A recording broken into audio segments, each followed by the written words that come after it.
আইসিটিতে একটা চিঠি পাঠিয়েছেন সাবেক প্রধানমন্ত্রী শেখ হাসিনা, যিনি এই চিঠিটি আসলে সিম্পল একটি অবজারভেশন ছাড়া আর তেমন কিছু নেই। এটার আসলে আইনগত কোনো ধরনের কোনো অভিযোগ করেছেন যে বিচার বিভাগীয় স্বাধীনতা নাই, প্রসিকিউশন পক্ষপাত দুষ্ট, ডিউ প্রসেস বা ফেয়ার ট্রায়াল মানা হয় নাই, এবং একই রকমের অভিযোগ কিন্তু আওয়ামী লীগের আমলেও ছিল। যখন জামাতে ইসলামের নেতাদেরকে বিচার করা হচ্ছে তখন কিন্তু এই অভিযোগগুলো এসছে যে দেখছি এটিএম আজহারুল ইসলাম যুদ্ধাপরাধী, মানবতা বিরোধী অপরাধে দণ্ডিত হয়েছিল, তাকে বেকসুর খালাস দেওয়া হয়েছে। এবং এরকমই কি ভবিষ্যতেও এই রায়গুলোর অবস্থাও আওয়ামী লীগের পুরো শাসনামলে যেই অভিযোগগুলো উঠেছে ঠিক একই ধরনের অভিযোগগুলো কিন্তু এখন একই ট্রাইব্যুনালের বিরুদ্ধে আওয়ামী লীগ নেতা যে কর্মীদের সংবিধান মানলে তো এতক্ষণ জেলে থাকতে হতো, খালেদা জিয়া মুক্ত হতে পারতেন না ইত্যাদি। স্বরাষ্ট্রমন্ত্রী বলছেন এটি প্রতারণার দলিল, জাতীয় প্রতারণার দলিল, অন্তর্বর্তী সরকারের অন্তহীন প্রতারণার দলিল। প্রথমত হচ্ছে ইলেকশন করলেন, জিতলেন, সবকিছুই এই কনস্টিটিউশনের অধীনে এবং শপথ নিলেন এই কনস্টিটিউশনের অধীনে।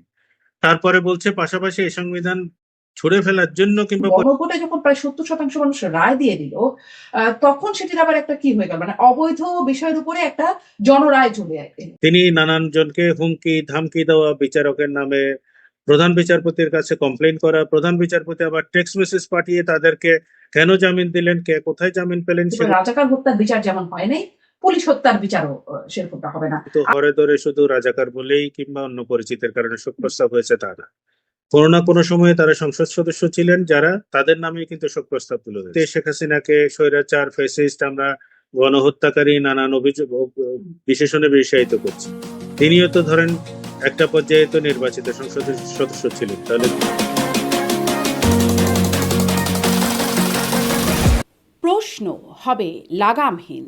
জানতে চাই, জানাতে চাই এই সময়ের পালস অফ পলিটিক্স। আন্তর্জাতিক অপরাধ ট্রাইব্যুনালের বিরুদ্ধে পক্ষপাতদুষ্ট প্রসিকিউশন, বিচারিক যথাযথ প্রক্রিয়া না মানা এবং অনুপস্থিতিতে বিচারসহ বেশ কয়েকটি অভিযোগ এনে ট্রাইব্যুনালকেই একটি চিঠি পাঠানো হয়েছে শেখ হাসিনার পক্ষ থেকে। দাবি করা হয়েছে মৃত্যুদণ্ড বাতিলের। বিচারের রায় হওয়ার পর এমন চিঠির কার্যকারিতা কতটা, আর উদ্দেশ্যই বা কি? এদিকে সাবেক প্রধান বিচারপতি খায়রুল হক থেকে শুরু করে সাংবাদিকদের বিরুদ্ধে ভৌতিক মামলায় দীর্ঘ কারাবাসের প্রতিকার হবে কি? অন্যদিকে জুলাই সনদ বাস্তবায়ন আদেশকে বিএনপি বলছে অন্তর্বর্তী সরকারের অন্তহীন প্রতারণার দলিল, যদিও গণভোটে এসেছে জনরায়। এই জটিলতার সমাধান কি? রাজাকার হত্যার বিচার হয়নি, ফলে পুলিশ হত্যারও বিচার হবে না। জুলাই যোদ্ধা সুরক্ষা অধ্যাদেশ এর বরাত দিয়ে স্বরাষ্ট্রমন্ত্রীর এমন আশ্বাসে কি বার্তা? এসব নিয়ে কথা বলতে স্বপ্নধারা নিবেদিত পালস অফ পলিটিক্সে আমার আজকের অতিথি সুপ্রিম কোর্টের আইনজীবী এবং মানবাধিকার কর্মী ব্যারিস্টার জ্যোতির্ময় বড়ুয়া। ব্যারিস্টার জ্যোতির্ময় বড়ুয়া, আপনাকে স্বাগত জানাচ্ছি পালস অফ পলিটিক্সে আমার আজকের আয়োজন। ধন্যবাদ আপনাকে। আপনাকে অসংখ্য ধন্যবাদ, আপনি সময় দিচ্ছেন আমাকে। আপনার কাছে আসলে কতগুলো বিষয় জানতে চাইবো। যে সংসদে যেটি দেখা যাচ্ছে, জুলাই সনদ বাস্তবায়ন আদেশ, সংবিধান সংস্কার বাস্তবায়ন আদেশ, সেটি নিয়ে যে সংসদে তর্ক বিতর্ক, সমালোচনা, ওয়াকআউটের ঘটনা হচ্ছে, আসলে এই বিষয়টা কি, এটির সমাধান কিভাবে হতে পারে, এই বিষয়গুলো নিয়ে কথা বলবো। আদালতে যে অনেকগুলো মামলা জমে আছে, বিশেষ করে 5 আগস্ট এবং তার পরবর্তী মামলাগুলো, সেটি সম্পর্কে একটু জানতে চাইবো। মামলা জট হয়ে যাচ্ছে কিনা সেটি নিয়ে জানতে চাইবো। কিন্তু একদম রিসেন্ট যে বিষয়টি দেখলাম সেটি নিয়ে একটু আলোচনাটা শুরু করি। যে আইসিটিতে একটা চিঠি পাঠিয়েছেন সাবেক প্রধানমন্ত্রী শেখ হাসিনা, যিনি ইতিমধ্যে দণ্ডিত হয়েছেন আইসিটিতে, এবং তিনি সেই চিঠিটিও আমি একটু দেখবার সুযোগ হচ্ছিল। তিনি সেখানে অভিযোগ করেছেন যে বিচার বিভাগীয় স্বাধীনতা নাই, প্রসিকিউশন পক্ষপাত দুষ্ট, ডিউ প্রসেস বা ফেয়ার ট্রায়াল মানা হয় নাই, এবং অনুপস্থিতিতে বিচার হয়েছে বা রায় হয়েছে, এই বিষয়গুলো তিনি বলছেন, এবং এই রায় বাতিলের আবেদন করছেন। মৃত্যুদণ্ড বাস্তবায়নের যেন কোনো উদ্যোগ না হয়, এরকম প্রসঙ্গ তিনি বলছেন। আপনার কাছে একটু বিস্তারিত জানতে চাইবো, আপনি নিশ্চয়ই চিঠিটা দেখেছেন, এবং এই চিঠির কোনো কার্যকারিতা আছে কিনা। ধন্যবাদ আপনাকে। যদি আপনার শেষ যে চিঠির প্রসঙ্গ সেটা দিয়ে আসলে যদি শুরু করি, তাহলে বলতে হবে যে আপনার এই চিঠিটি আসলে সিম্পল একটি অবজারভেশন ছাড়া আর তেমন কিছু নেই। এটার আসলে আইনগত কোনো ধরনের কোনো সেই অর্থে কোনো ভূমিকা রাখার মতো কোনো শক্তি বা স্পিরিট আসলে এটার মধ্যে নেই। ওনারা যদি ট্রায়াল চলাকালীন সময়েও যদি কথাগুলো বলতেন তাহলে হচ্ছে অ্যাটলিস্ট একটা ইম্প্যাক্ট তৈরি হতো। কিন্তু এখন পরিস্থিতিটা যেটা হয়েছে, একটা জাজমেন্ট হয়েছে, জাজমেন্টটা যদি আসলে তর্কের খাতিরে যদি ধরে নিই যে এটা আসলে ভুলভাবেও হয়েছে, সেটা আপনাকে চ্যালেঞ্জ করতে হবে হচ্ছে আইনি প্রক্রিয়ার মধ্যেই। অর্থাৎ একটা ফোরাম এখনো রয়ে গেছে, সেটা হচ্ছে যিনি কনভিক্টেড হয়েছেন তিনি অ্যাপিল করতে পারেন। অ্যাপিলের জন্য অবশ্যই তাকে আসলে আদালতের কাছে এসে আগে সারেন্ডার করতে হবে, করে সশরীরে হাজির হয়ে হচ্ছে আপনার এই অ্যাপিলটা করতে হবে। কারণ ফিউজিটিভ যদি হয় তাহলে ফিউজিটিভের পক্ষে কোনো আইনজীবী আসলে কোনো মামলা পরিচালনা করার এখতিয়ার রাখেন না, কারণ ফিউজিটিভের কোনো আইনগত কোনো রকমের অধিকার থাকে না, তাকে আদালতে এসে কথাগুলো বলতে হয়। ফলে একটি আইনজীবীদের সংগঠন কিংবা একটি আহ, দল আইনজীবী যে অবজারভেশন পাঠিয়েছেন সেটা কেবলই তাদের ব্যক্তিগত মতামত হিসেবে কোনো রকমের আইনি কনসিডারেশন পাওয়া কিংবা কোনো ধরনের বিবেচনা করার মতো কোনো শক্তি সেই চিঠির মধ্যেও নেই, বা এই ধরনের কোনো পদ্ধতিও আসলে কোথাও নেই। তারা অবজারভেশনের হিসেবে ওই যেটা পূর্বে বললাম যে ট্রায়াল চলাকালীন সময়ে যদি এটা পাঠাতেন তাহলে হয়তো এটা নিয়ে এক ধরনের আইনগত না হলেও এইটার কোনো না কোনো ভাবে হয়তো একটা প্রেসার পয়েন্ট হিসেবে কাজ করতো। তাহলে এখন আসলে আপনার কি মনে হয় এটি পাঠানোর এখন কি উদ্দেশ্য থাকতে পারে? কারণ আইনজীবীরা যারা পাঠিয়েছেন তারা নিশ্চয়ই প্রক্রিয়াগুলো জানেন যে আসলে যেহেতু বিচারের এই পর্যায় পর্যন্ত শেষ হয়ে গেছে, এই চিঠির আসলে লিগাল কোনো কার্যকারিতা নাই। তাহলে তারা কি উদ্দেশ্যে পাঠিয়েছেন বলুন? এটা আসলে উদ্দেশ্যটা তো অনুমান করা মুশকিল, কারণ এটা ওনারা নিজেরাই ভালো বলতে পারবেন যে কেন পাঠালেন এরকম একটা বিলেটেড স্টেজ। এটা হয়তো জাস্ট আন্তর্জাতিকভাবে এক ধরনের জনমত গড়ে তোলা যে আসলে বিচার প্রক্রিয়াটা এখানে সঠিক হয়নি, কিন্তু ওনাদের এই চিঠিটা থেকে আরেকটা বিষয় যদি আলাদা করে খেয়াল করেন, তারা কিন্তু শুধু আইসিটি ট্রাইব্যুনালের কথা বলছেন, সারা দেশের বিচার ব্যবস্থা নিয়ে কোথায় কি হচ্ছে তাদের কিন্তু কনসার্ন না। ফলে ওনাদের পার্টিকুলার মোটিভেটেড এক ধরনের চিঠি হিসেবেও কিন্তু এটাকে খারিজ করে দেওয়ার মতো একটা সুযোগ থাকে, কারণ বাংলাদেশের জুডিশিয়ারিতে নানান সমস্যা আছে। ওনারা যদি ইন জেনারেল কোনো চিঠি লিখতেন তাহলেও হয়তো রিলেট করা যেত যে না, তারা বাংলাদেশের জুডিশিয়াল সিস্টেম নিয়েই হয়তো তাদের মধ্যে নানান ধরনের অবজারভেশন আছে এবং তারা চান যে বাংলাদেশ জুডিশিয়ারি এই সমস্ত দুর্বলতাগুলো কাটিয়ে উঠুক। সেই ধরনের কোনো কিছু তাদের ইন্টেনশন আছে, সেটাও কিন্তু মনে হচ্ছে না, যেহেতু ওনারা পার্টিকুলার একটি ট্রায়াল এবং একটি আদালতি ব্যবস্থা নিয়েই আসলে ট্রাইব্যুনাল নিয়ে প্রশ্ন তুলেছে। সেই কারণে এটা ইন্টেনশনটা বোঝাটা খুবই মুশকিল। যদিও এটার কোনো রকমের কোনো ইমপ্লিকেশন, লিগাল ইমপ্লিকেশন তো নাই, কিন্তু কোনো ধরনের ইমপ্লিকেশন এই স্টেজে আমি অন্তত একজন প্র্যাকটিশনার হিসেবেই খুব একটা কিছু দেখছি না। একদম স্পষ্ট। কিন্তু এই যে অভিযোগগুলো তুলেছেন, এই যে মানে বিচার বিভাগের স্বাধীনতা নাই বা প্রসিকিউশন সেখানে পক্ষপাত ছিল, ডিউ প্রসেস ফেয়ার ট্রায়াল হয় নাই, অনুপস্থিতিতে বিচার হয়েছে, এই যে বিষয়গুলো তুলে ধরেছেন, আহ এগুলোর বাস্তবতা আছে কিনা বা এগুলোর কোনো আপনার চোখে এই বিষয়গুলো কেমন মনে হচ্ছে যে অভিযোগগুলো তুলেছেন? দেখুন, ওই প্র্যাকটিস স্পেসিফিক কেসের ক্ষেত্রে যেহেতু আমি সেখানে তাদের কোনো নিয়োজিত আইনজীবী পক্ষে বিপক্ষে কেউই ছিলাম না, ফলে প্রসিডিউরাল জায়গায় যদি আমি এখন অনুমান নির্ভর কথা বলি সেটা পেশাগত জায়গা থেকে আমার জন্য সঠিক হবে না। কিন্তু এই পার্টিকুলার কেস ছাড়াও ট্রাইব্যুনালের গঠন প্রক্রিয়া এবং সেখানে যারা প্রসিকিউশনে যারা ছিলেন, প্রসিকিউটর হিসেবে পার্টিকুলার একটি রাজনৈতিক দলের মতাদর্শের লোকজন থাকা, এই সব কিছু নিয়ে যেখানে একটা কনফ্লিক্ট অফ ইন্টারেস্ট আছে, এখানে যতটা না বিচার হবে, বিচারের পরিবর্তে আহ, এক ধরনের প্রতিহিংসা চরিতার্থ করার ব্যাপার থাকতে পারে, কনফ্লিক্ট অফ ইন্টারেস্ট তৈরি হবে, সেটা কিন্তু আমি শুরু থেকেই বলে আসছি। এবং বিভিন্নভাবে কিন্তু দেখবেন যে আমার নাম উল্লেখ না করেও পরপর অন্তত ৩ বার পত্রিকাতে রিজয়েন্ডার দেওয়ার, বিভিন্ন রকমের স্টেটমেন্ট পাঠানোর ঘটনাও ঘটেছে ট্রাইব্যুনালের পক্ষ থেকে। আসিফ নজরুল সে সময় ছিলেন হচ্ছে আইন উপদেষ্টা, তিনি তো খালেদ মহিউদ্দিন সাহেবের একটি টক শোতে গিয়ে বলেই ফেললেন যে আম, আমার বিরুদ্ধেই আসলে আইসিটি ট্রাইব্যুনাল এরকম আহ, একটা পত্রিকাতে স্টেটমেন্ট দিয়েছে, যেটা তিনি তার ফেসবুকে শেয়ার করেছেন তার ওয়ালে। ফলে তা থেকেও বোঝা যায় যে ওনারা পার্টিকুলারলি, যেহেতু আমি ক্রিটিসাইজ করছিলাম যে তাদের নিরপেক্ষতা নিয়ে প্রশ্ন থাকতে পারে এবং তাদের ওভারঅল কনস্ট্রাকশনটা নিয়েই এক ধরনের আপত্তির জায়গা ছিল, সেটা আমি আমার মতো করে ব্যক্তিগত জায়গা থেকে মতামত ব্যক্ত করেছি, কিন্তু সেটাকে প্রতিষ্ঠান রীতিমতো পত্রিকায় স্টেটমেন্ট পাঠিয়ে সেটাকে ডিসক্রেডিট করার চেষ্টা করেছে। আর ব্যক্তিগতভাবে তৎকালীন আইন উপদেষ্টা তো আমাকে ব্যক্তিগত আক্রমণ করেই নানানভাবে নানান কথা বলেছেন, যেটা খুব অশোভনও ছিল। আম, সেই ব্যাপারগুলো কিন্তু আমাকে ফেস করতে হয়েছে। ফলে এই প্রাক্তন প্রধানমন্ত্রীর প্রতি তাদের ব্যক্তিগত রাগ ক্ষোভ থাকতে পারে, সেটা রোল আউট করার কোনো সুযোগ নেই। ওই জেনারেলাইজড স্টেটমেন্ট বলছি। আমি ওই কেসে আসলে কি হয়েছিল সেটাতে কোনো অংশেই কোনো দিক থেকেই জড়িত ছিলাম না, ফলে আমার জন্য বলা মুশকিল যে স্পেসিফিক আসলে কি হয়েছে এই কেসে, কিন্তু আমি ওভারঅল আম, একটা পারসেপশনের জায়গা থেকে কিছু ক্রিটিসিজম করেছিলাম, এবং একটি কেস উচ্চ আদালত থেকে খালাস হয়ে যাওয়ার পরে সেই কেসের খালাস হয়ে যাওয়া এবং আইনজীবীদের মামলা পরিচালনার পদ্ধতি, তাদের ফেলিওর, এই জায়গাগুলোকে কিছুটা নোটিফাই করার চেষ্টা করেছিলাম।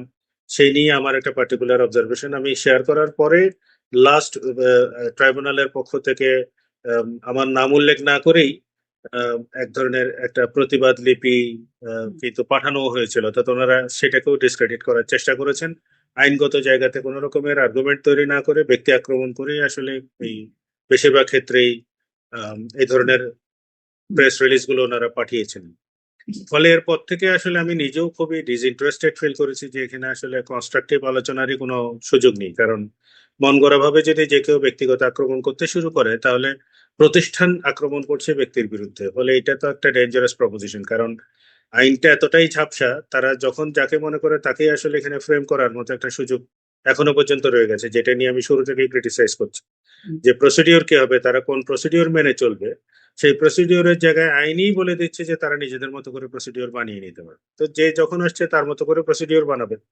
একই রকমের অভিযোগ কিন্তু আওয়ামী লীগের আমলেও ছিল, যখন জামাতে ইসলামের নেতাদেরকে বিচার করা হচ্ছে তখন কিন্তু এই অভিযোগগুলো এসছে যে এখানে ডিফেন্সকে সুযোগ দেওয়া হয়নি, তাদের মনের মতো করে যা মন চাই সেভাবে হচ্ছে প্রসিডিওর অনুসরণ করেছেন। এটা খুবই বিপজ্জনক একটি অবস্থা পুরো এই ট্রাইব্যুনালের, বিশেষত আন্তর্জাতিক অপরাধ ট্রাইব্যুনালের বিচারের ক্ষেত্রে এখনো পর্যন্ত রয়ে গেছে।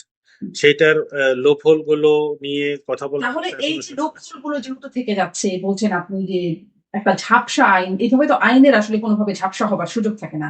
তাহলে সেটি আসলে আইনের মানে যে মর্যাদা সেটিই থাকে না। তাহলে সেটি যেমন এই মানে এই বিষয়টি দেখিয়ে বা প্রক্রিয়াগত ত্রুটি দেখিয়ে আমরা দেখছি এটিএম আজহারুল ইসলাম যুদ্ধাপরাধী, মানবতা বিরোধী অপরাধে দণ্ডিত হয়েছিল, তাকে বেকসুর খালাস দেওয়া হয়েছে এবং সেই আইন মানে পুরো বিচার প্রক্রিয়াকে খুবই তুলোধনা করা হয়েছে, রায়ের মধ্যে বলা হয়েছে পরবর্তীতে সেই খালাস দেওয়ার জায়গায়। এবং এরকমই কি ভবিষ্যতেও এই রায়গুলোর অবস্থাও হতে পারে কিনা যদি ত্রুটিযুক্ত আইন এবং ত্রুটিযুক্ত পদ্ধতি হয়ে থাকে?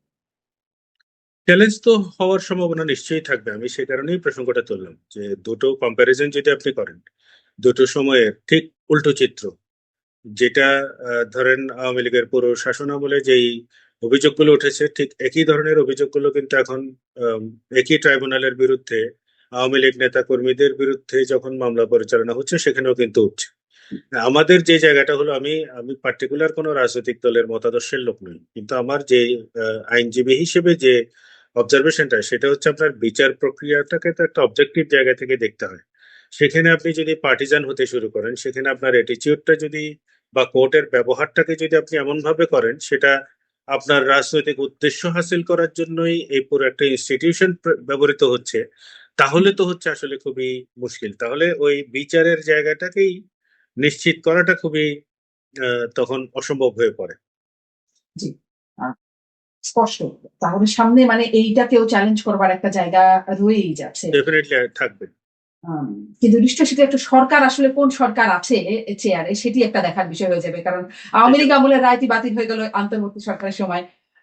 সেই সময় রায় এখন সামনে কি হবে দেখার বিষয়। আরেকটা প্রসঙ্গে একটু যাই, জুলাই জাতীয় সনদ বাস্তবায়ন আদেশ, সেটি নিয়ে সংসদে খুব আলোচনা সমালোচনা তর্ক বিতর্ক ওয়াকআউটের ঘটনা ঘটছে। আমি প্রথমে শুরুতে আপনার কাছে একদম মানে এই বিষয়ে একটা ছোট্ট সামারি মন্তব্য জানতে চাই, আসলে কি জুলাই বাস্তবায়ন আদেশ নিয়ে এত সমস্যা, কি কোথায় হয়ে যাচ্ছে? এইটা নিয়ে আসলে দীর্ঘদিন ধরে বা বলতে পারেন যে আলোচনাটা শুরুই হয়েছে বোধহয় আমার কাছ থেকে। যে জুলাই বাস্তবায়ন আদেশ যেটা রাষ্ট্রপতি দিলেন, এই ধরনের আদেশ দেওয়ার আসলে রাষ্ট্রপতির কোনো এখতিয়ারও ছিল না। এইটা অধ্যাদেশ না হয়ে আদেশ আকারে আসলো কেন? কনস্টিটিউশনাল অর্ডার দিচ্ছেন, রাষ্ট্রপতির তো কনস্টিটিউশনাল অর্ডার দেওয়ার কোনো এখতিয়ারই নেই। ইতিপূর্বে 1972-এর সংবিধান প্রণয়ন হওয়ার আগে যতগুলো সংবিধান সংক্রান্ত মৌলিক যতগুলো আদেশ এসেছিল সে সময়, সেটা আসার প্রেক্ষাপট ছিল হচ্ছে সে সময় আসলে সংবিধানই ছিল না। এই কারণে দেখবেন যে এটা আমাদের সংবিধানের তফসিলের মধ্যে এটাকে ক্যাপিং করে রাখা হয়েছে, যাতে এটা অবৈধ কেউ ঘোষণা করতে না পারে। বলা হয়েছে যে এইগুলো এক্সেপশনালি সেটাকে বৈধতা দেওয়া হলো। সংবিধান সেটাকে ওই কনস্টিটিউশনের আগের যে সমস্ত প্রেসিডেন্সিয়াল অর্ডার গুলো এসেছিল সেটাকে বৈধতা দেওয়া হয়েছে। 72-এর সংবিধানের পরে আপনি দেখবেন না যে একটিও কনস্টিটিউশনাল অর্ডার হয়েছে। মার্শাল ল অর্ডার, এই অর্ডার সে অর্ডার, বিভিন্ন সময়ে নানান কিছু এসছে, কিন্তু প্রেসিডেন্টের কনস্টিটিউশনাল অর্ডার বলে কিন্তু কোনো অর্ডার আসেনি, ফলে রাষ্ট্রপতির এই ধরনের আদেশ দেওয়ার কোনো এখতিয়ার বিদ্যমান সংবিধানের মধ্যে নেই। এখন সংবিধান নিয়ে যে আলোচনাগুলো হচ্ছে, আমার যেটা খুব প্রাইমারি আন্ডারস্ট্যান্ডিং সেটা হচ্ছে আপনি যখন একটি কনস্টিটিউশন মেনে সরকার গঠন করছেন, অন্তর্বর্তী সরকার থেকে শুরু করে এই নির্বাচিত সরকার পর্যন্ত সবটাই কিন্তু এই সংবিধানের অধীনে হলো।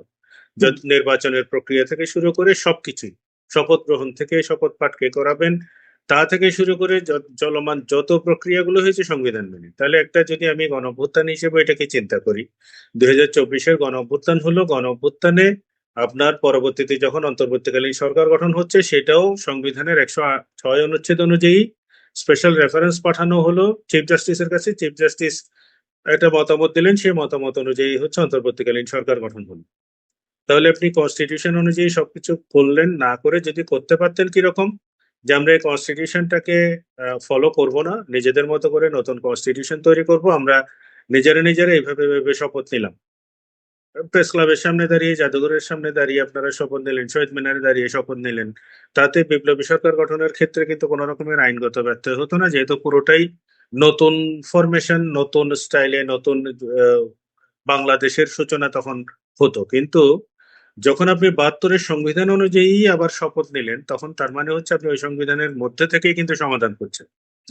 তাহলে একজন রাষ্ট্রপতি এই বিদ্যমান সংবিধানে আসলে কি কি করতে পারেন এই আপৎকালীন সময়ে, অর্থাৎ যেখানে একটি পার্লামেন্ট নেই এবং পার্লামেন্ট না থাকা অবস্থায় জরুরি প্রয়োজনে আপনাকে আইন কোনো না কোনো ভাবে আইন প্রণয়ন করতে হচ্ছে, সেই ক্ষেত্রে 93 অনুচ্ছেদ অনুযায়ী তিনি হচ্ছে আপনার অধ্যাদেশ জারি করতে পারেন। অধ্যাদেশ জারি করার ক্ষেত্রে দেখবেন যে স্পেসিফিক কতগুলো শর্ত রয়েছে, তার মধ্যে অন্যতম শর্ত হলো যে তিনি এই সংবিধানের কোনো বিধিবিধান পরিবর্তন হয়ে যায় সেরকমের অধ্যাদেশ জারি করারও এখতিয়ার রাখেন না। রাষ্ট্রপতি যেখানে অধ্যাদেশ জারি করার এখতিয়ারই রাখেন না, সেখানে তিনি সংবিধান পরিবর্তন করে ফেলার জন্য আদেশ কিভাবে দিলেন? কারণ ওই জুলাই যে বাস্তবায়ন আদেশ দিলেন, জুলাই সনদ বাস্তবায়ন আদেশ, সেই আদেশে পরিষ্কার করে তিনি একটি সংবিধান সংস্কার পরিষদ গঠন করার জন্য সেখানে বিধান রাখলেন। যে যারা নির্বাচিত হয়ে আসবেন তারা হচ্ছে আরেকটি সংবিধান সংস্কার পরিষদের জন্য হচ্ছে কিভাবে শপথ নেবেন, সেখানে শপথের একটা নমুনাও তিনি দিলেন। যেই শপথ কনস্টিটিউশনে নেই, পঞ্চম তফসিলে নেই, সেই শপথ আপনি এই অধ্যাদেশের মাধ্যমে পড়াবেন কিভাবে? ফলে এইটা পুরোটাই হচ্ছে একটা ইলিগাল অর্ডার, যে অর্ডারটা আইনগত কোনো ভিত্তি নেই। এটা যদি আপনার কেউ অনুসরণ করে তাহলে আসলে তাকে ওই সংবিধান আর অনুসরণ করার তো তার কোনো সুযোগ নেই। আপনি এমপি হিসেবে শপথ নিলেন বা এমপি হিসেবে প্রথমত হচ্ছে ইলেকশন করলেন, জিতলেন, সবকিছুই এই কনস্টিটিউশনের অধীনে, এবং শপথও নিলেন এই কনস্টিটিউশনের অধীনে। তারপরে বলছে পাশাপাশি এই সংবিধান ছুড়ে ফেলার জন্য কিংবা পরিবর্তন করার জন্যই আপনি আরেকটা পরিষদের কনস্টিটিউশন সংস্কার পরিষদের জন্য আপনি আবার শপথ নেবেন। সেই শপথ নেওয়ার সুযোগ কই? তাহলে তো আপনার প্রথম শপথটাই বাতিল হয়ে যায়। তাহলে একটা আরেকটার সাথে ক্রস কাটিং হচ্ছে, একটা সিচুয়েশনের মধ্যে তৈরি হচ্ছে। সেই শপথটার বলবৎ থাকা অবস্থায় পরবর্তী শপথ নেওয়ার তো সুযোগ নেই। ফলে বর্তমান যে সরকার, যারা সরকার গঠন করেছে, বিএনপি তো আসলে সঠিকভাবেই দ্বিতীয় শপথটি নেননি। দ্বিতীয় শপথ নিলে তো আসলে প্রথম শপথটাই থাকে না। কারণ আমি যে সিম্পল উদাহরণটা দিচ্ছিলাম সেটা হচ্ছে, আপনি গাছের আগায় বসে তো গোড়া কাটতে পারবেন না, তাহলে তো পড়ে যাবে। জি, স্পষ্ট। কিন্তু এই যে মানে অসাংবিধানিক অর্ডার বা যদি বলি অবৈধ আপনি বলছেন, সেরকম একটা হলো, কিন্তু তার উপরে আবার একটা গণভোট হয়ে গেল। এখন গণভোটে যখন প্রায় 70% মানুষ রায় দিয়ে দিল, তখন সেটির আবার একটা কি হয়ে গেল, মানে অবৈধ বিষয়ের উপরে একটা জনরায় চলে এলো। তখন এটির মর্যাদা আসলে কোথায় থাকে? এইখানে বোধহয় একটু ব্যাপার আছে অন্যভাবে বোঝার, সেটা হচ্ছে গণভোটের জন্য যে অধ্যাদেশটা হয়েছে সেটা কিন্তু অধ্যাদেশ হিসেবে এসছে।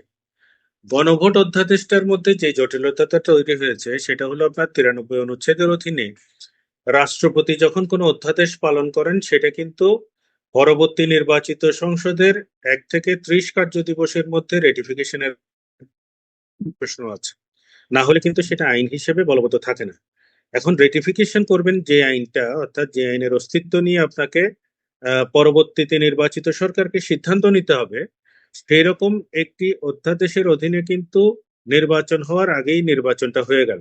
অর্থাৎ সংসদ নির্বাচনের আগেই গণভোটের নির্বাচনটাও কিন্তু একই সাথে হয়ে গেল। হয়ে যাওয়ার পরে তাহলে এখন এটাকে রেটিফিকেশনের আর প্রশ্ন থাকে কিনা?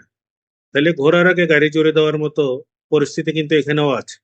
এই একটা প্রশ্নের পাশাপাশি সেটা হচ্ছে আপনি অধ্যাদেশ তৈরি করতে পারবেন। আবারও যেটা বলছি যে অধ্যাদেশ তৈরি করতে পারার মধ্যে আপনার কনস্টিটিউশনের 93 অনুচ্ছেদে যে সমস্ত শর্তগুলো আছে সেই শর্তের বাইরে গিয়ে তো করতে পারবেন না। সেটা যেমন এক। দ্বিতীয় হলো কনস্টিটিউশনের বিদ্যমান কোনো বিধানের সাথে যদি কনফ্লিক্টিং কোনো কিছু আপনি করেন তাহলে সেক্ষেত্রে আমাদের কি হচ্ছে? আমাদের মৌলিক অধিকারগুলো যে তৃতীয় অধ্যায়ের মধ্যে দেওয়া আছে সেখানে 26 অনুচ্ছেদ বলছে যদি এই মৌলিক অধিকারগুলোর সাথে সাংঘর্ষিক এমন কোনো আইন যদি কেউ তৈরি করে তাহলে সেটা ধরে নেওয়া হবে শুরু থেকেই বাতিল, ভয়েড এব ইনিশিও। তারপরে আপনার অন্যান্য বিধান যেগুলো আছে সেগুলোর কোনো না কোনো ভাবে যদি ফান্ডামেন্টাল রাইটস এর সাথে কোনো সাংঘর্ষিক পজিশন তৈরি হয় তাহলে সেটাকে তো আসলে আপনার অবৈধ ঘোষণা করার জন্য সুপ্রিম কোর্টের এখতিয়ার দেওয়া হয়েছে কনস্টিটিউশনের আর্টিকেল 44 এর মাধ্যমেই, 102 অনুচ্ছেদের মাধ্যমে, যাতে সেটাকে এক্সারসাইজ পাওয়ার, রিভিউর পাওয়ার এক্সারসাইজ করার জন্য ক্ষমতা দেওয়া হলো হচ্ছে আপনার সুপ্রিম কোর্টের হাইকোর্ট বিভাগকে। হাইকোর্ট বিভাগে সে কারণে রাইটলি দুজন আইনজীবী এসে চ্যালেঞ্জ করেছেন যে এটা তো কনস্টিটিউশনের সাথে সাংঘর্ষিক একটি পরিস্থিতিতে গণভোট করা হলো। এখন যেটা এই এগুলো তো আইনি প্রশ্ন, আপনি এগুলোকে বেশিরভাগ ক্ষেত্রেই দেখবেন বাংলাদেশে ডিল করা হচ্ছে রাজনীতি আর একাডেমিক আলোচনাকে দুইটাকে গুলিয়ে হচ্ছে আলাপ আলোচনাটা চলছে। আমি যে আলোচনাটা করছি সেটা হচ্ছে একাডেমিক পয়েন্ট অফ ভিউ থেকে। এখন যদি এটাকে আপনি পলিটিশিয়ান একজনকে নিয়ে আসেন যিনি কনস্টিটিউশনকে ডিবেট করতে চান, তিনি বলবেন যে যেখানে জনরায় হয়ে গেছে সেখানে আপনার কনস্টিটিউশনে কি আছে কিনা এটা তো আর দেখার ব্যাপার নেই। এখন আপনি তো পল্টনের ময়দানে যে বক্তব্য দেবেন আর আমি তো কোর্টে দাঁড়িয়ে সেই একই বক্তব্য তো দেব না। দুইটার মধ্যে তো বেসিক কতগুলো পার্থক্য থাকবে। একাডেমিক এখন পয়েন্ট অফ ভিউ থেকে কি হচ্ছে হবে? গণভোটটাই হচ্ছে আসলে এখন তাহলে কি হবে? মানে আইনে এটা কভার করছে না, আবার এদিকে জনরায়ের কথা মানে সংসদে পর্যন্ত বলা হচ্ছে। এখন তাহলে এটার সমাধানটা কোথায় গিয়ে দাঁড়াবে? মানে সংসদে এটা নিয়ে আলাপ আলোচনাটা চলছে, কিন্তু সমাধানটা কি হতে পারে এই গন্ডগোলের? সমাধান আসলে নেই তা না, সমাধান এই সংবিধানের মধ্যেই লুকিয়ে আছে। সেটা হলো হচ্ছে আপনার, ধরেন সংসদে ওনারা বসে আবার সিদ্ধান্ত নিলেন যে কনস্টিটিউশনের কিছু বিষয়কে ওনারা পরিবর্তন করবেন। কি পরিবর্তন করবেন এই গণভোটের মাধ্যমে তো আসলে আমরা জানতেই পারিনি। 4টা প্রশ্ন করা হলেও আসলে সেটার মধ্যে আসলে 30টি সিদ্ধান্ত লুকায়িত ছিল যেটার জন্য জনগণ হা ভোট দিয়েছে। এটা তো একটা হুজুগে পড়ে হচ্ছে সবাই মিলে সরকার, অন্তর্বর্তী সরকারও প্রচারণা চালিয়েছে হ্যাঁ ভোটের পক্ষে, যেটা হচ্ছে আরেকটা কনফ্লিক্ট অফ ইন্টারেস্টের জায়গা।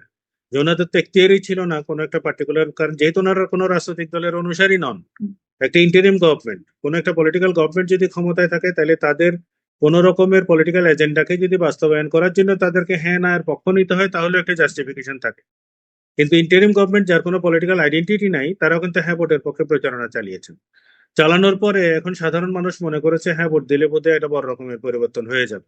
এখন কি পরিবর্তন হচ্ছে বা ওই গণভোটের মধ্যে আসলে কিসে হ্যাঁ বলে সম্মতি দিচ্ছে সেটা কিন্তু জনগণের কাছে পরিষ্কার ছিল না।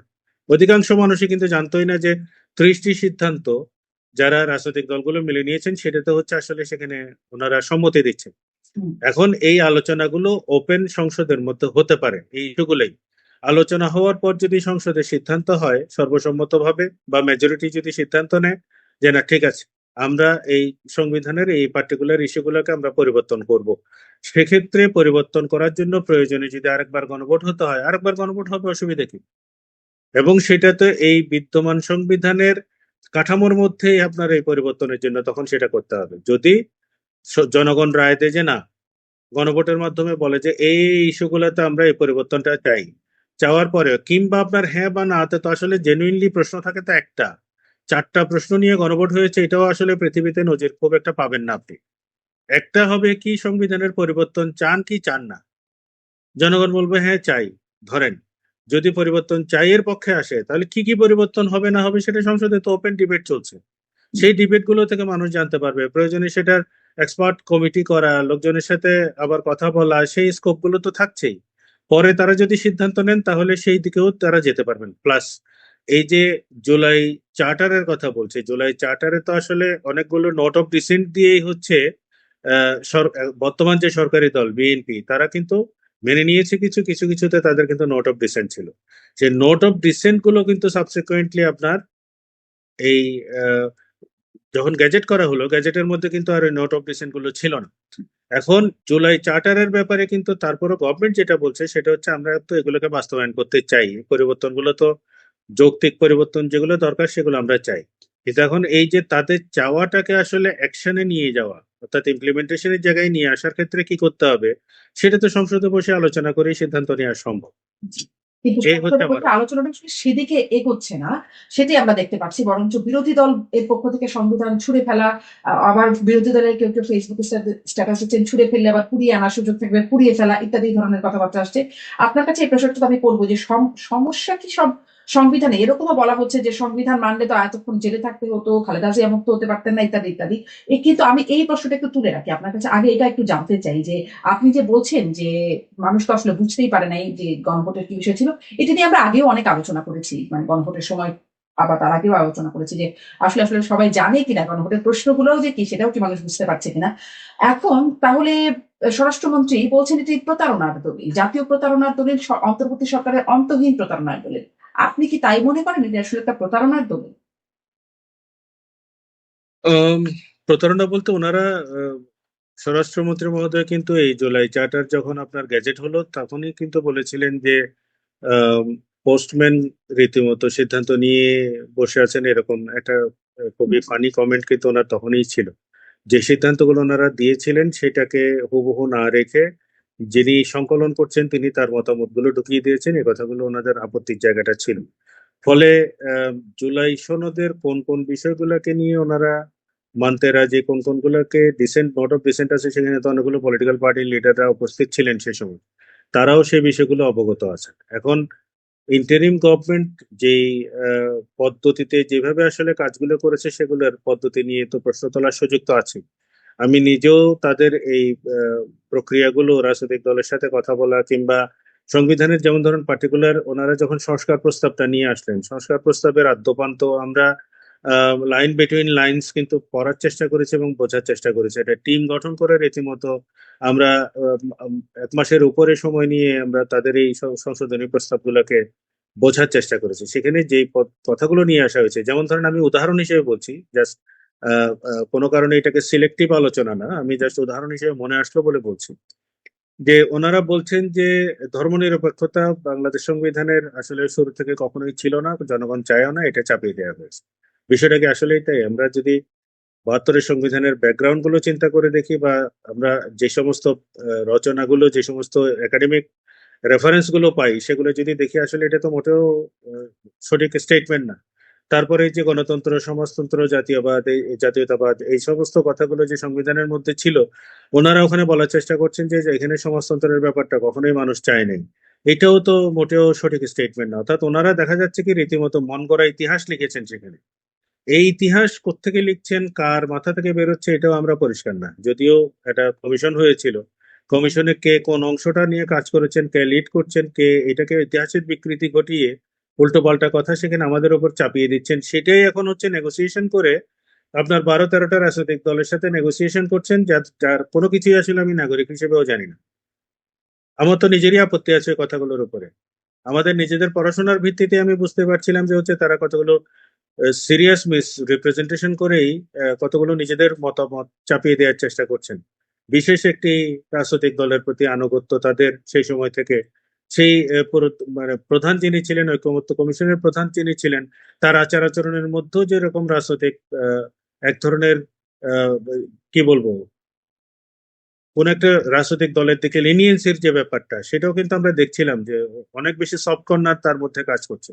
তিনি তো অবজেক্টিভিটিও ধরে রাখতে পারেননি, ফলে এই পুরো কাজের প্রক্রিয়াটি নিয়েও হচ্ছে সিরিয়াসলি প্রশ্ন তোলার মতো সুযোগ আছে। এবং আম, সেখানে পুরো প্রস্তাবনাগুলোকে আসলে নতুন ভাবে রিভিজিট করাটা খুবই জরুরি।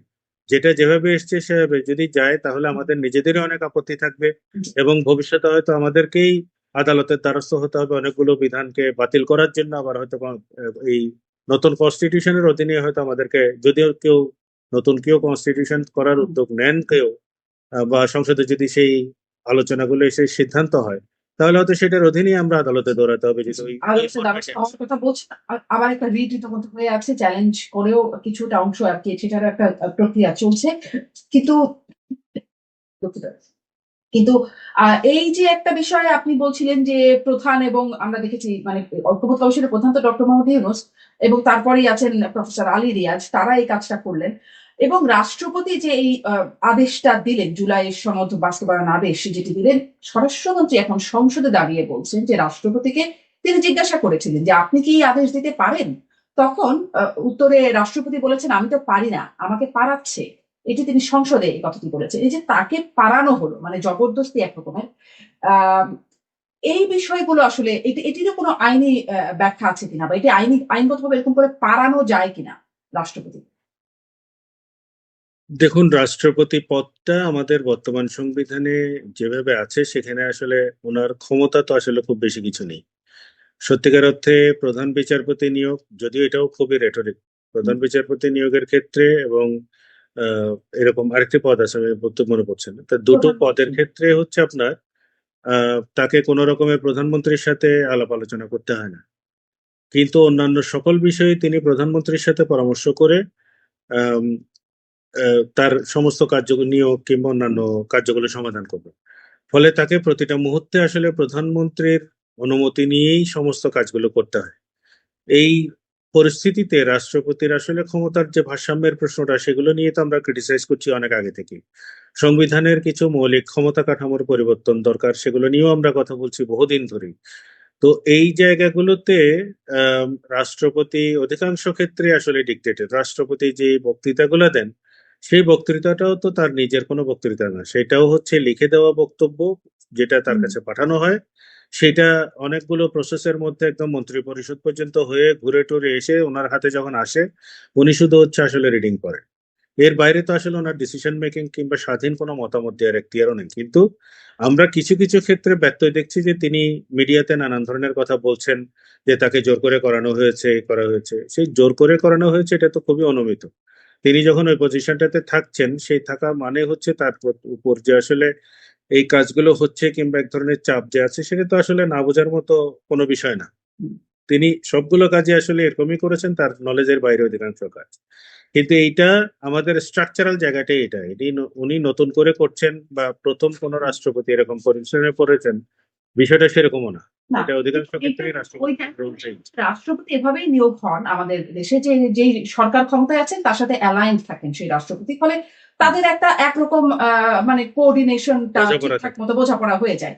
কিন্তু এখানে যদি জবরদস্তি হয় যে পারি না আমি, আমাকে পারাচ্ছে, তাহলে সেটি একটা বিশেষ জায়গা তৈরি হয় কিনা। মানে একে তো সরকারের কথা রাষ্ট্রপতি মুখ দিয়ে বলছেন, কিন্তু তারা আসলে একই মতে বিশ্বাস করছেন। আর এখানে যখন বলছেন আমাকে জবরদস্তি, আমাকে পারানো হচ্ছে, আমি জানি না আমাকে দিয়ে করানো হচ্ছে, এই বিষয়গুলো যখন, সেটি কি কোনো বিশেষ আইনি জায়গা আপনি আইনজীবী হিসেবে দেখেন কিনা এটি আইনের ব্যাপার?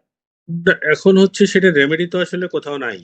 তিনি যেগুলো বলছেন সেটা প্রুফ করতে পারার জন্য আসলে সেই সময়ে যদি উনি বেঁকে বসতেন, তাহলে যদি উনি ওনার মতো পজিশন যদি ধরে রাখতেন যে না আমি করবো না, হুম, বা অ্যাটলিস্ট হচ্ছে কথা বলার চেষ্টা করা, সেই জায়গাগুলোকে অবজেকশনটা রেজ করার চেষ্টা করা, তাহলেও হয়তো কোনো না কোনো জায়গায় আলাপ আলোচনাগুলো সাধারণ মানুষের মধ্যে উঠতো। কিন্তু উনি তো যথাসময়ে সে কাজগুলো করেননি। একটা একটা গভর্নমেন্ট পরিবর্তন হওয়ার পরে পরিবর্তিত পরিস্থিতিতে হচ্ছে তিনি মুখ খুলছেন এবং নির্বাচিত সরকারের প্রতি আনুগত্য প্রদর্শন করে হচ্ছে আবার উল্টো কথাগুলো বলছেন। এখন সেটার তো অন্য ধরনের আবার মিনিং তৈরি হয়। ফলে তার উপরে জোর জবরদস্তি সঠিক হয়েছিল কিনা হয়নি, সেটাও তো আর আমাদের যাচাই করারও তো কোনো সুযোগ নেই। শুধু ওনার মুখের বক্তব্য ছাড়া অন্য তেমন কিছু কিন্তু এভিডেন্স আমাদের হাতে থাকছে না। কারণ আপনি প্রিভিয়াস গভর্নমেন্টের কাউকে নিয়ে এসে যে এটার জন্য বিচারের মুখোমুখি করবেন কিংবা কোনো আইনি প্রক্রিয়ার মধ্যে যাবেন, সেটাও আসলে একটা জটিল প্রক্রিয়া, বা হুম। ঘোষিত কোনো বা নির্ধারিত কোনো স্পেসিফিক আইনি প্রক্রিয়াও আসলে আমাদের এই এই সংবিধানে বলুন কিংবা সংবিধানের বাইরে অন্য কোনো আইনে তেমন কিছু বলা নেই কিন্তু। স্পষ্ট। তার মানে ওই যে একটা গান আছে, সেই গানে মানে যেমনে নাচাও তেমনি নাচি, রাষ্ট্রপতি সেই পুতুলটা আসলে, যে যেমনে একসাথে তাকে নাচানো হচ্ছে তেমনি তিনি নাচছেন। একটু আসি যে আদালতে যে মামলাগুলো, বিশেষ করে কথা বলতে চাই সাবেক প্রধান বিচারপতি খায়রুল হক। তিনি অনেকগুলো মামলায় তিনি কারাগারে আছেন। তার বিরুদ্ধে রায় জালিয়াতির মামলা সেটি খারিজ হয়েছে বলে আমি পড়ছিলাম। আর দুর্নীতির মামলা সেটিতে জামিনে আছেন, কিন্তু হত্যা মামলায় একের পর এক হত্যা মামলায় আছেন এবং গ্রেপ্তার হয়ে কারাগারে আছেন। ডেভিড বার্গম্যান, ব্রিটিশ সাংবাদিক, তিনি এই বিষয়ে অনেক কিছু লিখছেন, এটির ত্রুটিগুলো তুলে ধরছেন, তার কারাবাসের এটির আইনি প্রক্রিয়া নিয়ে অনেক কিছু কথা বলছেন। আপনি আইনজীবী হিসেবে কি বলবেন যে আসলে তিনি কি যথার্থ বা আইনি প্রক্রিয়ার মাধ্যমেই আইনগতভাবেই তিনি আসলে কারাগারে আছেন, যেটিকে বলে ডিউ প্রসেস, সেটি মেনটেন হচ্ছে? আমার কাছে মনে হয় না। আমি শুরুতেই তাকে আসলে যেভাবে হাতকড়া পরিয়ে কারাগারে আনা হয়েছে সেই সময় থেকেই এই প্রক্রিয়াগুলো নিয়ে ক্রিটিসাইজ করছি, যে একজন প্রাক্তন প্রধান বিচারপতি, তার বিরুদ্ধে যদি যে সমস্ত মামলাগুলো হয়েছে, রায় জালিয়াতি নিয়েও যে সমস্ত বক্তব্য এসছে, সেগুলো আসলে যথাযথ ফোরাম ছিল প্রশ্নগুলো তোলার সেই সময়ই। এখন যেভাবে ফৌজদারি মামলায় তাকে গ্রেপ্তার করা হচ্ছে, তাতে আসলে জুডিশিয়ারি একটা থ্রেটের মধ্যে পড়ে যাবে। কারণ একজন বিচারক যখন একটি রায় দেন, রায় দেওয়ার ক্ষেত্রে তার নিজস্ব কিছু ইমিউনিটি থাকে প্রফেশনাল জায়গা থেকে, সেটাকে রিভিউ করার সুযোগ থাকে। রিভিউ তো হয়েছে, ওনার দেওয়া জাজমেন্ট তো অধিকাংশ ক্ষেত্রে রিভিউ হয়ে আবার বাতিলও হয়ে গেল। ফলে যে জাজমেন্ট আপনার রিভিউ করে বাতিল করার সুযোগ আছে, সেটার জন্য ক্রিমিনাল লাইবিলিটি অ্যাসার্টেইন করতে পারার মতো কোনো এলিমেন্ট কিন্তু বাংলাদেশি আইনের মধ্যে অন্তত নাই।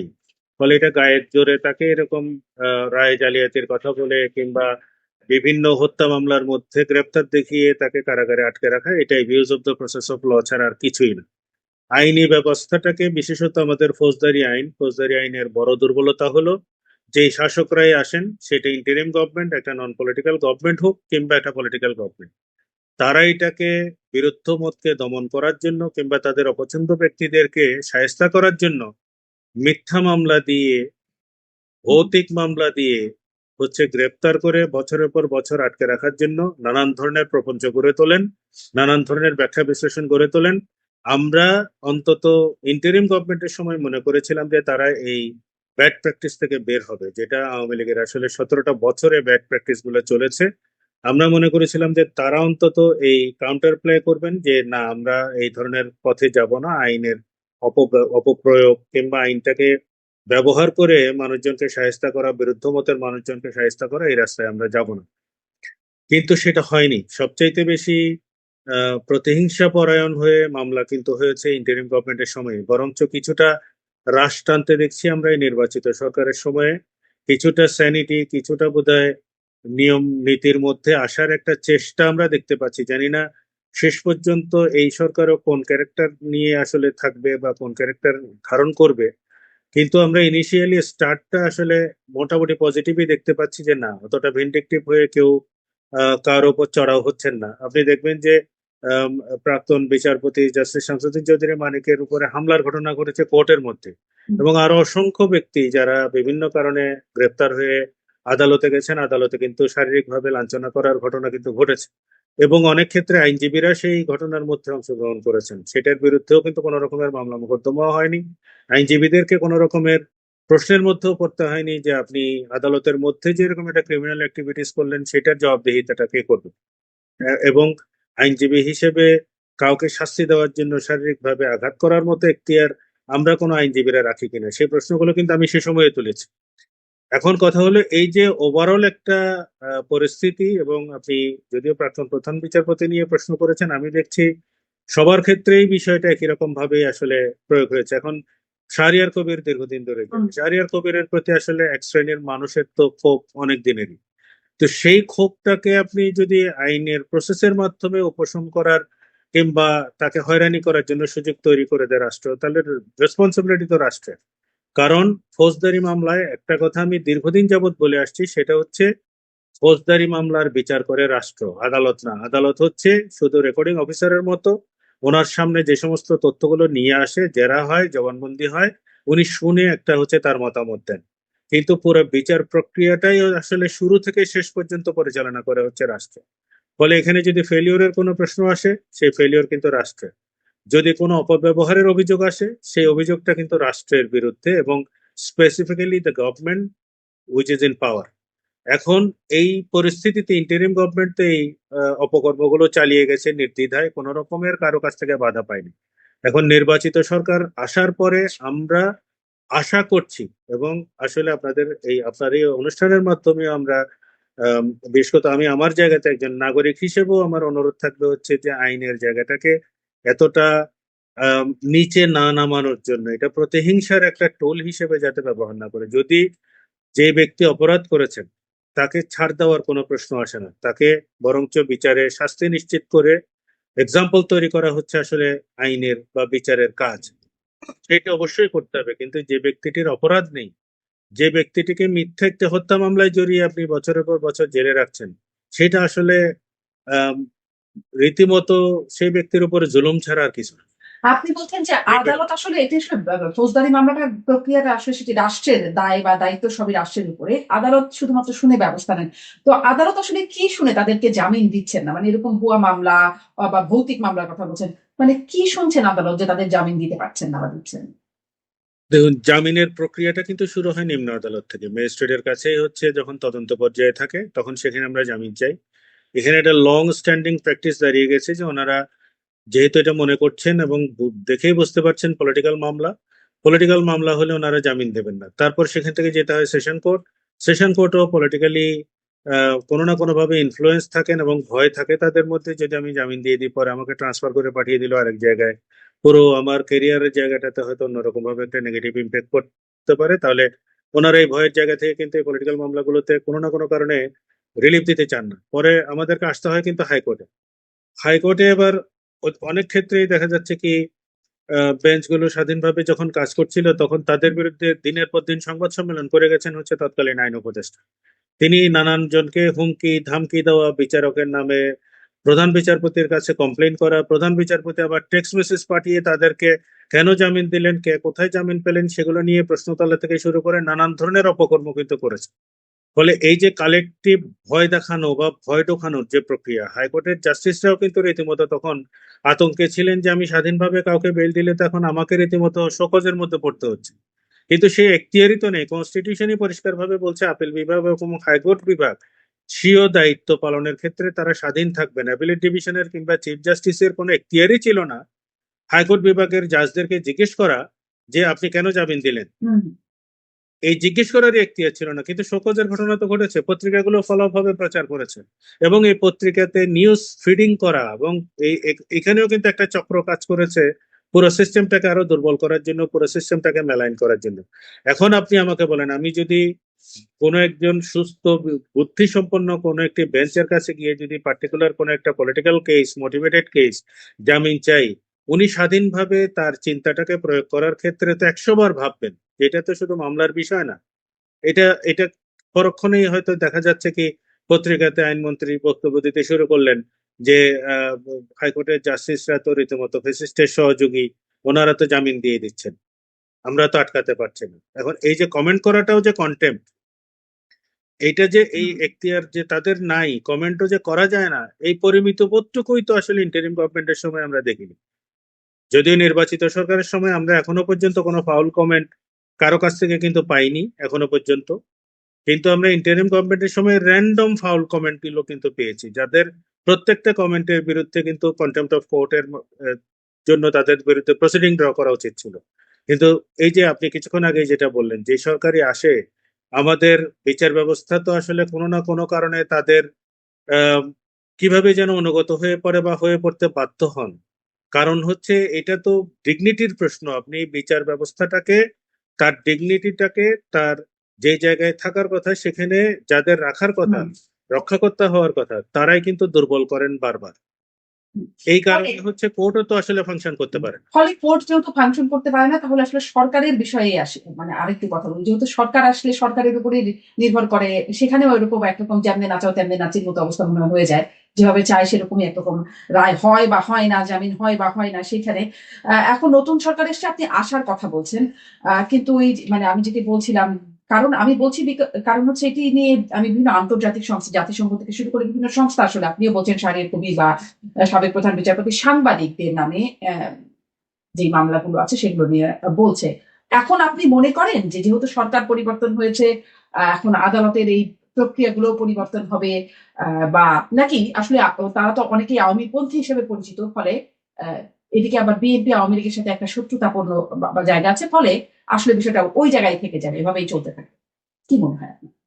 না, আমার কাছে মনে হয় যে আমরা পরিবর্তনটা অলরেডি উপলব্ধি করছি এবং নির্বাচিত সরকার আসার পরে কোর্টগুলো যেভাবে ফাংশন করছে, আমরা যদিও এখন লং ভ্যাকেশনের মধ্যে আছি, ভ্যাকেশনের আগ পর্যন্ত আমরা যে ক্যারেক্টারটা দেখেছি নির্বাচনের পর পর, অনেক ক্ষেত্রে আমরা দেখছি যে কোর্টগুলো তাদের নিজেদের মতো করে ফাংশন করছে। আমি এর বাইরে অন্য কোনো বিশেষণ ব্যবহার করতে চাই না, কিন্তু ফাংশন করছে এবং কোর্ট তো আসলে কে আওয়ামী লীগ কে বিএনপি সেটা দেখার তো দায়িত্ব কোর্টের না। এই কথাগুলো যারা বিএনপি পন্থী আইনজীবী হিসেবে পরিচিত আম, আমি অনেককেই দেখেছি যাদেরকে আসলে খুব শ্রদ্ধার সাথে এই নামগুলো বলতে হয়, তারা নিজেরাও বলছেন যে আপনি আওয়ামী লীগ বিএনপি দেখছেন কেন, তাহলে আগের গভর্নমেন্টের সাথে আপনাদের পার্থক্য কি? আমাদের ফর্মার চিফ জাস্টিস জনাব রেফাত আহমেদ থাকার সময় ওনার কোর্টেই আমি এই হিয়ারিং গুলো করতে শুনেছি বারবার। যারা বিএনপির রাজনৈতিক আহ, পদে আছেন এবং তারা একই সাথে আইনজীবীও, তারা নিজেরাই কোর্টে বলছেন যে আপনি এখানে আওয়ামী লীগ হিসেবে তাকে ট্রিট করছেন কেন?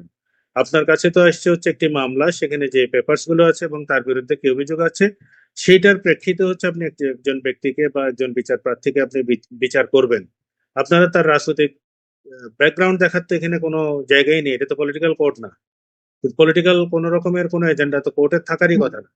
এইটাই আসলে মূল কথা। কিন্তু এখন আমরা হাইকোর্ট ডিভিশন অন্তত দেখতে পাচ্ছি যে অনেক বেঞ্চই, যেসব বেঞ্চ, আমি বলছি অনেক বেঞ্চ বলতে বোঝাচ্ছি যে অনেকগুলো বেঞ্চে যেখানে হয়তো আমি গেছি, হুম, সেগুলোতে অনেককেই দেখছি যে আসলে স্বাধীনভাবে ওনারা কাজ করতে শুরু করেছেন। আমি আশাবাদী যে এখানে রাজনৈতিক প্রতিহিংসার জায়গায় কাজ করবে না, এবং নিশ্চয়ই। ওনারা যেহেতু পজিটিভলি স্টার্ট করতে চাচ্ছেন, এখানে এক ধরনের শুভবুদ্ধির উদয় আসলে প্রত্যেকের মধ্যেই হবে। সেটি নিশ্চয়ই প্রত্যাশা। একদম একটা শেষ প্রশ্নের জায়গায় একটু আপনার কাছে জিজ্ঞাসা করি যে সংসদে আপনিও শুনেছেন নিশ্চয়ই যে পুলিশ হত্যার বিচার নিয়ে সংসদ সদস্য বিরোধী দলের আক্তার হোসেন তিনি একটা প্রশ্ন করছেন যে পুলিশ হত্যার বিচার, তখন মাননীয় স্বরাষ্ট্রমন্ত্রী তিনি আশ্বস্ত করছেন যে জুলাই সুরক্ষা অধ্যাদেশ, জুলাই যোদ্ধাদের জন্য যে ইন্ডেমনিটি একটা অধ্যাদেশ জারি করা হয়েছে সেটি আছে, ফলে আসলে এবং তিনি বলছেন যে একাত্তরের পরে মুক্তিযুদ্ধের পরে রাজাকার হত্যার বিচার যেমন হয় নাই, পুলিশ হত্যার বিচারও সেরকমটা হবে না। আপনি এটির আসলে কিভাবে এই বিষয়টিকে ব্যাখ্যা করেন? এবং এই জুলাই সেই অধ্যাদেশটা নিয়েও একটু জানতে চাই যে ইন্ডেমনিটি দেওয়ার যে অধ্যাদেশটা সেটিরই আইনি জায়গাটা আসলে কোথায়? দেখুন, ইন্ডেমনিটি দেওয়ার অধ্যাদেশ তো আমাদের ইতিপূর্বেও ছিল, আবার সেই ইন্ডেমনিটি অধ্যাদেশ বাতিল হয়ে গিয়ে তার উল্টো অ্যাকশনের ঘটনাও কিন্তু আমরা দেখেছি। একদম সর্বশেষ ইন্ডেমনিটি যদি আপনি 2004 সালের ঘটনাও যদি মনে করেন, যে অপারেশন ক্লিন হার্টের যে সমস্ত আর্মিদের অপারেশনে যারা মারা গিয়েছিলেন, সেটার যে ইন্ডেমনিটি দেওয়া হয়েছিল, সেটার কিন্তু হাইকোর্ট পরবর্তীতে কিন্তু আনকনস্টিটিউশনাল বলে বাতিল করেছে। বাতিল করার পরে কিন্তু আহ, সেইটাতে যারা ক্ষতিগ্রস্ত হয়েছেন তাদের ক্ষতিপূরণ পাওয়ার মতো পথও কিন্তু ওই জাজমেন্টের মাধ্যমে তৈরি হয়েছে। সেই জাজমেন্ট যেদিন প্রনাউন্স হয় সেদিন আমি নিজেই উপস্থিত ছিলাম আদালতে, শুনছিলাম যে পুরো জাজমেন্টটাতে কি আছে কি নেই। ফলে ইন্ডেমনিটি দেয়া হয়েছে যেটা, সেই দেওয়ার ক্ষেত্রে আইনগত সুযোগ আমাদের কনস্টিটিউশনের মধ্যে আছে ইন্ডেমনিটি দেওয়ার। ইন্ডেমনিটি কত পিরিয়ড থেকে কত কোন সময়টা দিয়েছে সেটা আসলে এখানে খুবই বড় রকমের ফ্যাক্টর, যেটা স্বরাষ্ট্রমন্ত্রী প্রথমে কিন্তু বলেছিলেন যে আম, পুলিশ হত্যার বিচারও হবে, কোনগুলো হতে পারবে বা কোনগুলো হতে পারবে না। যদি আমি ইন্ডেমনিটিটাকে বহাল রাখি, সেক্ষেত্রে আসলে ইন্ডেমনিটির যে পিরিয়ডটা আছে ওই পিরিয়ডের মধ্যে যদি ঘটনা ঘটে থাকে সেই ঘটনাগুলোর বিচার হবে না। এখন ধরেন অনেকগুলো ক্ষেত্রে হিট অফ দ্য মোমেন্টের একটা বিষয় আমরা অনেক ক্ষেত্রে মার্ডার কেসের হুম, মধ্যে আমরা ইয়ে করি যে হঠাৎ করে ওই রকম ইনস্টিগেশন যদি থাকে, হুম, তাহলে রিয়েক্ট করার কারণে যদি কেউ কারো মৃত্যু ঘটে, সেটাও কিন্তু একটা ডিফেন্সের একটা বড় রকমের জায়গা। হুম, ধরেন পুলিশ গুলি করছে, পাল্টা যদি এখন ইটের আঘাতে যদি একজন পুলিশ অফিসার মারা যায়, তাহলে সেই পুলিশ অফিসার মারা যাওয়ার কেস ইন্ডেমনিটি যদি দেয়, তাহলে সেক্ষেত্রে আপনার ইন্ডেমনিটিটা তো কাইন্ড অফ জাস্টিফিকেশন থাকবে, যেহেতু আহ, অন্তত 14-15শোর মতো মানুষকে গুলি করে মারার ঘটনা তো সেই সময় ঘটেছে, এটা তো সত্যি। কিন্তু ধরেন যেই সময়টা ইন্ডেমনিটি পিরিয়ড পার হয়ে যাওয়ার পরেও যদি কোনো পুলিশ হত্যাকাণ্ড হয়, সেটার বিচার কেন হবে না? সেটা তো বিচার না হওয়ারই কোনো যুক্তিসঙ্গত কারণ নেই। আর ইন্ডেমনিটি এখানে বোধ বিষয়টা হয় আমি আইন উপদেষ্টার মুখে শুনেছিলাম। আইন উপদেষ্টার যখন সংবাদ সম্মেলন করছে তখন তার মুখে যেটি শুনেছিলাম, 2024-এর 1 জুলাই থেকে 31 আগস্ট পর্যন্ত 31 আগস্ট জি, পর্যন্ত। রাজনৈতিক প্রতিরোধের উদ্দেশ্যে সংঘটিত কর্মকাণ্ডের দায় মুক্তি। মানে 5ই আগস্ট পতন হয়ে গেল, তারপর তো আর পুলিশের গুলির ঘটনা ঘটে নাই, তখন 31 আগস্ট পর্যন্ত দেওয়ার যৌক্তিকতা আপনার কাছে কি মনে হয়? এইটা মানে একটু আমার কাছে যেটা সেই সময় মনে হয়েছিল যে স্ক্রুটিনি করাটা খুব জরুরি ছিল, যে কোনটা ওই সুযোগটা অন্তত রাখা উচিত ছিল, যে কোনটা আসলে আম, জুলাইয়ের ঘটনার পরিপ্রেক্ষিতে ঘটনা, আর কোনটা আসলে ব্যক্তিগতভাবে আক্রমণের জায়গা। এখন কেউ যদি ব্যক্তিগতভাবে কাউকে আক্রমণ করে বসেন, হুম, সেটা তো আর জুলাইয়ের অভ্যুত্থানের কোনো ঘটনা কিন্তু না। তো সেই জায়গাগুলোতে অনেক ক্ষেত্রেই রিপারকাশন হয়েছে, রিপারকাশনটাকেও ইন্টারিম গভর্নমেন্ট মনে করেছে যে না, একটা ম্যাগনিটিউডে সেটাকে ঘটার ক্ষেত্রে তো ট্রিগারিং করেছে হচ্ছে জুলাই অভ্যুত্থানে পুলিশ যেভাবে র্যান্ডমলি গুলি করে মানুষ মেরেছে সেটা। সে কারণে 31শে অগাস্ট পর্যন্ত তারা সময়টাকে নির্ধারণ করেছেন। তার পরবর্তী সময়টাকে এই জন্য আর দেননি। কিন্তু আমার মনে হয় যে এটাও ইন্ডিভিজুয়ালি স্ক্রুটিনি করা খুব প্রয়োজন ছিল, যে কোনটা টার্গেটেড কিলিং কিংবা জুলাই অভ্যুত্থানের রেপারকাশনও যদি আমরা চিন্তা করি, অ্যাটলিস্ট একটা লেজিটিমেসি দেওয়ার জায়গা থেকেও যদি চিন্তা করি, তাহলে এটাকে আলাদা করাটা খুব জরুরি ছিল। কারণ যে ব্যক্তি মারা গেছে সে ব্যক্তিরও তো রাষ্ট্রের কাছে অধিকার আছে, সেটা তার যে পরিচয়ই হোক না কেন, সেটা দেশের নাগরিক হিসেবেই তার তো বিচার পাওয়ার অধিকার তো আছেই, তার অ্যাটলিস্ট পরিবারের তো সেই অধিকারটা থাকে। সেটা কোনো আইন দিয়েই তো আসলে বাতিল করে দেওয়া যায় না। সেগুলো হয়তো ভবিষ্যতে এগুলো নিয়ে হয়তো প্রশ্ন উঠবে, সেগুলো হয়তো আমাদের অপেক্ষা করতে হবে যে কিভাবে ফাইনালি হচ্ছে বিষয়টাকে গিয়ে সেটেল। কিন্তু ওই যুক্তিটা রাজাকার হত্যার বিচার যেহেতু হয়নি, পুলিশ হত্যার বিচারও হবে না আশ্বস্ত করছেন, এই যুক্তিটা আপনার কাছে কেমন মনে হয়? আসলে রাজাকার হত্যার বিচারের ক্ষেত্রে যে ঘটনাগুলো ঘটেছে, ধরুন বিহারীদের হত্যা করার ঘটনা ঘটেছে প্রচুর, যেহেতু তাদেরও ইনভলভমেন্টটা ছিল, যে তারা পাকিস্তান আর্মিদেরকে সহযোগিতা করেছে, রাজাকার হিসেবে আলবদর হিসেবে কাজ করেছে। এখন রাজাকারদের বিচার একদম হয়নি, সেটা যদি হতো তাহলে তো আসলে আন্তর্জাতিক ট্রাইব্যুনালটা গঠন করে আবার বিচার প্রক্রিয়া শুরুই হতো না। বিচার তো কিছু না কিছু হয়েছে, এবং রাজাকারদের বিচার, কিন্তু রাজাকার হত্যার বিচার হয়নি, মানে স্বরাষ্ট্রমন্ত্রী যেটা বলছেন রাজাকার হত্যার যেহেতু বিচার হয়নি, পুলিশ হত্যার বিচার হবে না।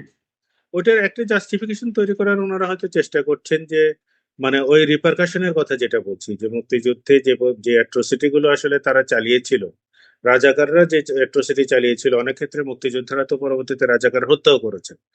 সেইটার বিচার তখন না হওয়ার জন্য কিন্তু একটা ইন্ডেমনিটির তখন ব্যাপার কিন্তু তখন থাকে। ওইটাকেই হয়তো জাস্টিফিকেশন হিসেবে উনি বলেছেন যে রাজাকার হত্যার বিচার না হলে আসলে পুলিশ হত্যার বিচারটা হবে না। সেটাও তো ওই স্পেসিফিক টাইম ফ্রেমের মধ্যেই থাকতে হবে, 31 অগাস্ট পর্যন্ত। তারপরের ঘটনাগুলোকে কোনোভাবেই তো আর কোনো সুরক্ষাও দেওয়া নেই, সেটা বিচার না হওয়ার আসলে প্রশ্ন। আচ্ছা।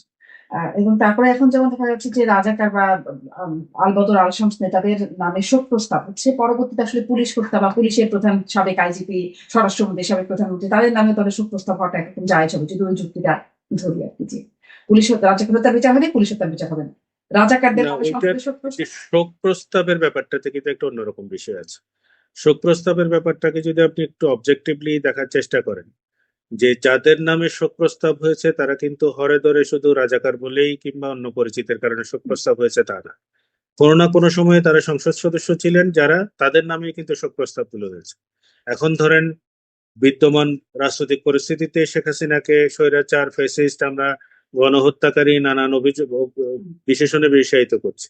তিনিও তো ধরেন একটা পর্যায়ে তো নির্বাচিত সংসদ সদস্য ছিলেন, তাহলে কোনো কারণে যদি অসুস্থতার কারণে যদি তার মৃত্যু ঘটে, তাহলে তার নামেও তো শোক প্রস্তাব নিতে হবে। এখন তো একদল তখনও বাধা দেবে যে শেখ হাসিনার শোক প্রস্তাব তো হতে পারবে না, কিন্তু শোক প্রস্তাব না হওয়াটাই বরঞ্চ কাটিসের বাইরে। এটা সংসদীয় রীতি হচ্ছে, যখনই আপনি সংসদ সদস্য মারা যাচ্ছেন তাদের বিরুদ্ধে তখন শোক প্রস্তাব আনাটা এটা সংসদীয় রীতি।